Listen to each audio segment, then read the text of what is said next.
প্রাক্তন বিচারপতি অভিজিৎ গঙ্গোপাধ্যায় মশাই যে সংশয়ের কথা বলেছেন, যে প্রশ্ন তুলেছেন, আমার তো মনে হয় খুব যুক্তিসঙ্গত। দুটি বিরোধী দল যারা আপাত দৃষ্টিতে বিরোধী বলে মনে হয়, অথচ ভেতরে ভেতরে হয়তো তাদের মধ্যে কোথাও একটা সমঝোতার সম্পর্ক আছে, রাজনৈতিক লাভালাভের হিসাব তাদের দুই পক্ষের নিজস্ব রীতিতে চলে, দুই পক্ষই অত্যন্ত ধুরন্ধর রাজনৈতিক আদর্শে বিশ্বাসী, কোনো স্বচ্ছ রাজনৈতিক আদর্শে বিশ্বাসী বলে আমার মনে হয় না। তিনি কি সেটা পারবেন? সেই দলীয়তা থেকে সমস্ত রাজনৈতিক দলগুলোকে মুক্ত করে একসঙ্গে ঐক্যবদ্ধভাবে দেশের মানুষের সব অভাব দূর করার কাজে লেগে পড়ার জন্য উৎসাহ দিতে বা সেই ধরনের ভূমিকা গ্রহণ করতে পারবেন? যদি পারেন তাহলে আমরা তাকে নিঃসন্দেহে, আমি তো স্যালিউট জানাবো। সেই কাজ অন্তত পথটা তিনি তৈরি করুন। আজ কিন্তু সেই পথও নেই। জাস্টিস গাঙ্গুলি প্রাক্তন বিচারপতি, তিনি যদি সেক্ষেত্রে কোনো নিজস্ব, তো সেটাতেই ভর করে যদি কোনো নতুন দল আজকে উদ্ভূত হয়, তাহলে আমি তো বলবো, আমি আমার জীবদ্দশায়, আমার তো অনেক বয়স হয়েছে, অতএব আমার জীবদ্দশায় আমি একটু আলোর স্ফুরণ দেখে যেতে পারবো। 26-এর আগে বিজেপির অন্দরে অস্বস্তি বাড়ালেন তমলুকের সাংসদ এবং প্রাক্তন বিচারপতি অভিজিৎ গঙ্গোপাধ্যায়। তিনি সরাসরি এমন কয়েকটি প্রশ্ন তুলেছেন যে প্রশ্নগুলোকে ঘিরে রাজনীতিতে এই মুহূর্তে তুলকালাম। তিনি প্রশ্ন করেছেন সরাসরি একজন বিজেপি সাংসদ হিসাবে, যে বিজেপি কি সত্যি কি তৃণমূলকে রাজ্য থেকে সরাতে চায়। পাশাপাশি তিনি এই যে রাজ্যে ঘন ঘন ইডি এবং সিবিআই এর আসা যাওয়া নিয়েও প্রশ্ন তুলেছেন। একাধিক দুর্নীতি প্রসঙ্গে ইডি এবং সিবিআই এর বর্তমান অবস্থান এবং হেভিওয়েটদের অ্যারেস্ট করা ইত্যাদি বিষয় নিয়ে প্রশ্ন তুলেছেন। তার পাশাপাশি হিন্দি বলার যে সমস্ত নেতা, তারা বাঙালিদের মন কিছুতেই জয় করতে পারবেন না। তো স্বভাবতই 26-এর আগে এই সমস্ত প্রশ্নগুলোকে কেন্দ্র করে প্রাক্তন বিচারপতির রাজনীতির অন্দরে যখন তুলকালাম, আমরা আরেকটু রাজনৈতিক পরিস্থিতিটাকে বিশ্লেষণ করতে মুখোমুখি হয়েছি বিশিষ্ট শিক্ষাবিদ অধ্যাপিকা ডাক্তার মীরাতুন নাহারের। দিদি নমস্কার, ইমেজ বেঙ্গলে আপনাকে স্বাগত। আপনারা একাধিকবার তৃণমূল এবং বিজেপির মধ্যে একটা বোঝাপড়ার প্রসঙ্গ তুলেছেন। বিভিন্ন সময় বিভিন্ন রাজনৈতিক পরিস্থিতিতে আপনারা আপনাদের বক্তব্যে এটা ফুটিয়ে তুলেছেন, কিন্তু এবার বিজেপি সাংসদ স্বয়ং নিজে এবং তিনি প্রাক্তন বিচারপতি, তিনি এবার এই বিষয় নিয়ে প্রশ্ন তুললেন যে বিজেপি কি চায় তৃণমূলকে সরাতে। মুশকিল হলো যে প্রাক্তন বিচারপতি অভিজিৎ গঙ্গোপাধ্যায়কে বিচারপতি হিসেবে যেভাবে দেখেছিলাম, তারপরে তিনি যখন বিচারপতির পদ ত্যাগ করে, এমন নয় যে অবসর গ্রহণ করার পরে, অনেকে অবসর গ্রহণ করার পরে রাজনীতিতে ঢোকেন, উনি কিন্তু অবসর নন, তিনি পদটা ত্যাগ করে রাজনীতিতে সক্রিয় ভূমিকা নিয়েছিলেন। অতঃপর আমাদের দেখবার ছিল উনি কি করেন রাজনীতিতে। সত্যি সত্যি আজকে এমন একটা সময়, আমাকে যদি কেউ বলে যে তুমি রাজনীতিতে অংশগ্রহণ করো, আমি করব না, কখনোই করিনি, আজও করব না, কারণ ওটা আমার ক্ষেত্র নয়। বুঝবার চেষ্টা করি, মন্তব্য করতে পারি ভুল রাজনীতি হলে, কিন্তু নিজে রাজনীতির সঙ্গে সংযুক্ত হওয়ার মতন মানসিকতা বা পরিপ্রেক্ষিত আমার নেই। কিন্তু উনি যখন রাজনীতিতে অংশগ্রহণ করলেন, তখন অনেকেরই প্রত্যাশা জাগলো, আমাদেরও মনে হলো যে এরকম মানুষ যখন স্বেচ্ছায় রাজনীতিতে অংশগ্রহণ করছেন ভালো কাজ করার জন্যে, ভালো মানসিকতা নিয়ে, তখন হয়তো কিছু অন্যরকমই ঘটবে। তো এইরকম যে ভূমিকাটা এখন তুমি যে ভূমিকার কথা বললে, আমি খুব বিস্তারিত জানি না, ওনার সাম্প্রতিক কি কথা বলেছেন ইত্যাদি আমার খুব মন দিয়ে শোনা হয়নি, কিন্তু এটুকু বোঝা যাচ্ছে যে তিনি এখনো নিরপেক্ষ ভূমিকা গ্রহণ করার দিকেই তার ঝোঁক মনে হয়।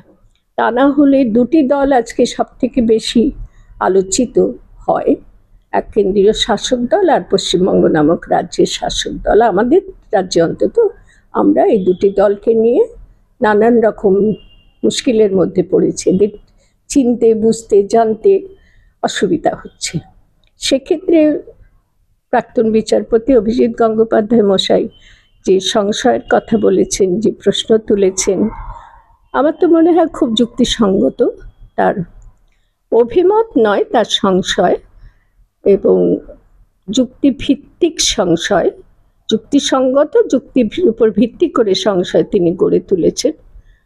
তো যদি তিনি, বিশেষ করে যখন রাজনীতিতে তিনি নিজেই সংযুক্ত হয়েছেন, তখন যদি তার পক্ষে সম্ভব হয় যে এই দুটো দলের মধ্যে ঠিক কী ধরনের সম্পর্ক বোঝা যাচ্ছে না এবং বুঝলেও সেটা মেনে নেওয়া যাচ্ছে না, তখন তার একটা দায়বদ্ধতা রয়েছে বলে আমি বিশ্বাস করি। তিনি নিশ্চয়ই এই যে সমস্যা ঘটছে সেই সমস্যার সমাধান কোন পথে হতে পারে তার পথপ্রদর্শক হবেন। তিনি তো আমার মনে হয় অনেকটাই নিজস্ব মত অনুযায়ী চলেন। তিনি সেই ধরনের মানুষ বলে মনে হয়েছে এতদিন ধরে। হয়তো ভেবেছিলেন রাজনীতিতে সক্রিয় ভূমিকা গ্রহণ করে রাজনীতিতে কিছু বদল তিনি আনতে পারবেন, বিশেষ রাজনৈতিক দলেও ঢুকে গেলেন। তো এখন তারও সম্পূর্ণটা তার উপর নির্ভর করছে। তিনি যদি এই দুটি বিরোধী দল, যারা আপাত দৃষ্টিতে বিরোধী বলে মনে হয়, অথচ ভেতরে ভেতরে হয়তো তাদের মধ্যে কোথাও একটা সমঝোতার সম্পর্ক আছে, রাজনৈতিক লাভালাভের হিসাব তাদের দুই পক্ষের নিজস্ব রীতিতে চলে, দুই পক্ষই অত্যন্ত ধুরন্ধর রাজনৈতিক আদর্শে বিশ্বাসী, কোনো স্বচ্ছ রাজনৈতিক আদর্শে বিশ্বাসী বলে আমার মনে হয় না। জাস্টিস গাঙ্গুলি, প্রাক্তন বিচারপতি, তিনি যদি সেক্ষেত্রে কোনো নিজস্ব নিরপেক্ষ সক্রিয় ভূমিকা নিয়ে এই দুই পক্ষের মধ্যে রাজনৈতিক মারপ্যাচের যে খেলার কথা আমার বারংবার মনে হচ্ছে, সেটা থেকে তাদেরকে বিরত করতে পারেন, নিরস্ত করতে পারেন। এবং দেশে তো একটি দুটি রাজনৈতিক দল নেই, প্রচুর রাজনৈতিক দল রয়েছে। যদি উনি বিশেষ উদ্যোগ নিয়ে সমস্ত রাজনৈতিক দলগুলো দেশের জন্য, দেশবাসীর জন্য একযোগে হাত মিলিয়ে কাজ করতে পারেন, এরকম একটা পরিপ্রেক্ষিত তৈরি করে দিতে পারেন, অন্তত প্রস্তুত করে দিতে পারেন পথ, তো সেটা কি তার পক্ষে সম্ভব? আমার আবেদন থাকলো তিনি যদি সেটা করতে পারেন, তাহলে দেশবাসী, গোটা দেশবাসী, সমগ্র দেশবাসী তার দ্বারা উপকৃত হবে। কারণ দেশটা এখন অপরাজনীতির দূষণ এত বিপুলভাবে দেশের সর্বত্র ছড়িয়েছে যে খেতে না পাওয়া, সর্বদিক থেকে বঞ্চিত মানুষজন, তারাও দলীয় পরিচয়ের বাইরে নিজেদের ভাবতে পারে না। তিনি কি সেটা পারবেন? সেই দলীয়তা থেকে সমস্ত রাজনৈতিক দলগুলোকে মুক্ত করে একসঙ্গে ঐক্যবদ্ধভাবে দেশের মানুষের সব অভাব দূর করার কাজে লেগে পড়ার জন্য উৎসাহ দিতে বা সেই ধরনের ভূমিকা গ্রহণ করতে পারবেন?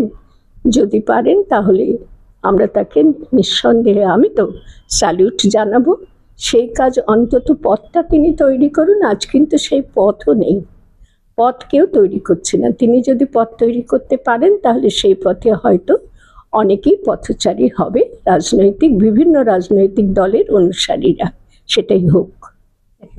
দিদি, পাশাপাশি বাংলা রাজনীতির অন্দরে আরো একটা কথা শোনা যাচ্ছে, সেটা হচ্ছে আর একটা 2026-এর নির্বাচনের আগে একটা নতুন দল নাকি গঠন হতে চলেছে। তো আজকের দিনে দাঁড়িয়ে আমরা জানি যে গণতন্ত্রের একটা বিরাট বড় স্তম্ভ হচ্ছে বিরোধী দল। যে বিরোধী দলের অবস্থান নিয়ে বারবার আমরা আপনার কাছে প্রশ্ন করেছি, এবং সেই বিরোধী দলের মধ্যে যখন বিরোধিতা কোনো থাকে না, যেখানে আপনি আমাদের প্রসঙ্গক্রমে উঠে এসছে, যেখানে একটা সমঝোতা হয়ে যায়, সেটিং হয়ে যায়, সেই সেটিং নিয়েই আজকে যত গন্ডগোল। তাহলে এই যে নতুন দল যদি আগামী দিনে সত্যিই আসে, তাহলে কি আমাদের বাংলার রাজনীতি যে সমস্যা বর্তমানে তৈরি হচ্ছে সেটা কি মুক্তি পাবে? বাংলার রাজনীতি শুধু নয়, বাংলার রাজনীতি আজকে কেন্দ্রের রাজনীতির সঙ্গে ওতপ্রোতভাবে জড়িত হয়ে গেছে। এবং রাজনীতির খারাপ অর্থে যে রাজনীতি আমরা বুঝি, যে রাজনীতি আমরা বর্জন করে চলি, অপরাজনীতি আমি বলি, সেই রাজনীতির প্রসার ঘটেছে সাংঘাতিকভাবে। এই দুটো, একটা বাইনারি, বাংলাতে ইংরেজিতে বাইনারি বলে, মেরুকরণ, এটি দুটোই কেবল রাজনৈতিক পক্ষ রয়েছে, এইটা বড় সাংঘাতিক পর্যায়ে চলে যাচ্ছে। এবং বাকি রাজনৈতিক দল তারা যেন কেউ কোথাও নেই, তাদের কোনো অবস্থান নেই, যেহেতু তারা ক্ষমতার ভাগ একটুও পায়নি। এই যে ক্ষমতাকে ঘিরে রাজনৈতিক দলের মধ্যে ভিন্নত্ব, এরা দুটো ক্ষমতায় রয়েছে, এরা কেন্দ্রে রয়েছে, এরা রাজ্যে রয়েছে, বাকি দল আমাদের পশ্চিমবঙ্গে বহু দল আছে, সেই দলের কেউই ক্ষমতার এতটুকু ধারে কাছে যেতে পারেনি। তার জন্যই তারা সব নিষ্ক্রিয়, শূন্য বলা হয়, কখন কোনো দলকে শূন্য বলা হয়, ইত্যাদি ইত্যাদি। তো সেই সমস্ত দেখে আমার মনে হচ্ছে আজকে গণতন্ত্র একেবারে ভুলুণ্ঠিত। কারণ গণতন্ত্র বলতে আমরা বুঝি শাসক দল মানে ক্ষমতার শীর্ষে যারা অবস্থানটা লাভ করেছে, বেশি ক্ষমতা যারা পেয়েছে তারা শাসক দল, আর তার পাশাপাশি বাকি দলগুলো বিরোধী দল, রাজ্যের শাসক দল বা কেন্দ্রের শাসক দল, বাকি দলগুলো বিরোধী দল। কিন্তু গণতন্ত্রের মানে হচ্ছে শাসক দল এবং বিরোধী দল একত্রে দেশের জন্য কাজ করবে, তবেই দেশে গণতন্ত্র থাকবে, নতুবা গণতন্ত্র থাকবে না। কিন্তু এই যে ক্ষমতার ভাগাভাগি হয়ে যায়, যার ফলে বেশি ক্ষমতা যাদের হাতে তারা শাসক দল, আরও তার থেকে কিছু কম ক্ষমতা যাদের হাতে তারা হয়ে যায় বিরোধী রাজনৈতিক দল। এই যে দুটো দলের একটা মেরুকরণ হয়, এটা অত্যন্ত ক্ষতিকারক। এই মুহূর্তে আমরা দেখতে পাচ্ছি এমন কোনো রাজনৈতিক দল নেই যারা দেশের জন্য কাজ করতে চায়, তাদের একটা মাত্র লক্ষ্য ক্ষমতা। দেশের যত সম্পদ আছে, যত অর্থ আছে, সব কিছু, জনসম্পদ, জন অর্থ, সমস্ত কিছু তারা কুক্ষিগত করে ক্ষমতাসীন হবে এবং দেশটাকে লুটে পুটে খাবে, এলোমেলো করে দেমা লুটে পুটে খাইটা তারা করছে। অতএব এইরকম ক্ষেত্রে তুমি যে প্রশ্নটা করলে, যদি সত্যিই একটা, সবসময় দেখবে আধার ঘনীভূত হলে একটুখানি আলো স্ফুরণও অনেকখানি মানুষকে আশা দেয়, যেহেতু একটু আলো ফুটছে। তো যদি আমরা দেখতে পাচ্ছি এখন যত রাজনৈতিক দল এই মুহূর্তে অস্তিত্বশীল, সমস্ত রাজনৈতিক দলগুলোই ক্ষমতাকে ঘিরে মৌমাছির মতন গুঞ্জন করছে। এইটা বন্ধ হোক, ক্ষমতাকে ঘিরে গুঞ্জন করবে না, এরকম দল ভিন্ন যদি একটি কোনো নতুন রাজনৈতিক দল গড়ে ওঠে, যারা এই ক্ষমতার মুখী দলগুলোকে বিধ্বস্ত করে নতুন পথের দিশা দেখাতে পারে, রাজনৈতিক আদর্শ অর্থাৎ দেশকে ভালোবাসার আদর্শ, দেশপ্রেমের আদর্শ, দেশবাসীর দুঃখ দূর করার আদর্শ, সেটাতেই ভর করে যদি কোনো নতুন দল আজকে উদ্ভূত হয়, তাহলে আমি তো বলবো, আমি আমার জীবদ্দশায়, আমার তো অনেক বয়স হয়েছে, অতএব আমার জীবদ্দশায় আমি একটু আলোর স্ফুরণ দেখে যেতে পারবো যদি সেরকম দল হয়। অবশ্যই ক্ষমতার দিকে সমস্ত মনোযোগটা নিবদ্ধ করে গড়ে ওঠা দল নয়, যে দল ক্ষমতামুখীনতা থেকে দেশমুখীনতা, দেশপ্রেমের অনুরাগে অনুরক্ত হয়ে কাজ করতে নামবে, সেই দলের জন্য আমি স্বাগত জানিয়ে রাখছি এখনই। যদি সেই দল আমাদের দেশে আমরা তাদের দেখতে পাই, তাহলে আমি তো একেবারে অন্ধকারে দিশাহারা হয়ে রয়েছে একটা নাগরিক, আমি দিশা খুঁজে পাবো বলেই মনে করছি। একেবারে দিদি, একেবারে আমার শেষ প্রশ্ন, যে আরজিকর কাণ্ডে যার কথা বারে বারে আমাদের কাছে উঠে এসেছে, যিনি একাধিকবার দুর্নীতির বিরুদ্ধে অভিযোগ করেছিলেন, আরজিকরের ডেপুটি সুপার আক্তার আলী, সেই আক্তার আলী সন্দীপ ঘোষ, আরজিকরের যিনি অধ্যক্ষ বর্তমানে, তিনি কারাবাসে রয়েছেন, তার বিরুদ্ধেও অভিযোগ করেছিলেন এই আক্তার আলী দুর্নীতি সংক্রান্ত বিভিন্ন ক্ষেত্রে। সেই আক্তার আলীর বিরুদ্ধেই একাধিক দুর্নীতির অভিযোগ উঠেছে এবং তাকে সাসপেন্ডও করা হয়েছে। তো এই যে আরজিকর কাণ্ডে বিচার পেল না অভয়া, এবং তার পাশাপাশি এই যে পুরো পরিস্থিতিটা পুরো উল্টো হয়ে গেল, অর্থাৎ যিনি দুর্নীতির বিরুদ্ধে অভিযোগ করেছিলেন তাকেই দুর্নীতির মধ্যে ঢুকিয়ে দেওয়া হলো বা জড়িয়ে দেওয়া হলো, এটা নিয়ে আপনার মত? এটা খুব তুমুলভাবে চলছে। প্রকৃত দেশপ্রেমিক আমি এইভাবেই বলবো, আক্তার আলী মশাইকে তো আমি চিনি না, আমরা সংবাদ মাধ্যমের মাধ্যমে তাকে জেনেছি। তিনি অত্যন্ত সাহসিকতার সঙ্গে প্রকৃত সত্যটা, এই নিহত চিকিৎসকের ক্ষেত্রে যে প্রকৃত ঘটনা ঘটেছিল সেগুলোকে তুলে ধরার চেষ্টা করেছিলেন। সত্য মিথ্যা তো সত্যি জানা নেই, আমরা তো আর ছিলাম না, এক্ষেত্রে আলোচনাটা এত কম হয়েছে। আমাদের মনে হয়েছে আক্তার আলী একদম ভেতরের তথ্যগুলো তুলে ধরেছেন এবং বাকিরা ডাক্তার জুনিয়র চিকিৎসকরা তারা আন্দোলন করে যাচ্ছেন যথেষ্ট সাহসের সঙ্গে। আক্তার আলী তাদের ক্ষেত্রে সহায়ক হয়েছিলেন বলা যায়। তিনি ভিতর থেকে তথ্যগুলো তুলে ধরতে পেরেছিলেন। এবারে এই যে তাকে বিপর্যস্ত করা হলো, তাকেই মনে হয় জেলে ঢুকিয়ে দেওয়ার ব্যবস্থা করা হবে, এটা আমাদের দেশে, আমাদের রাজ্যে আকছার ঘটছে।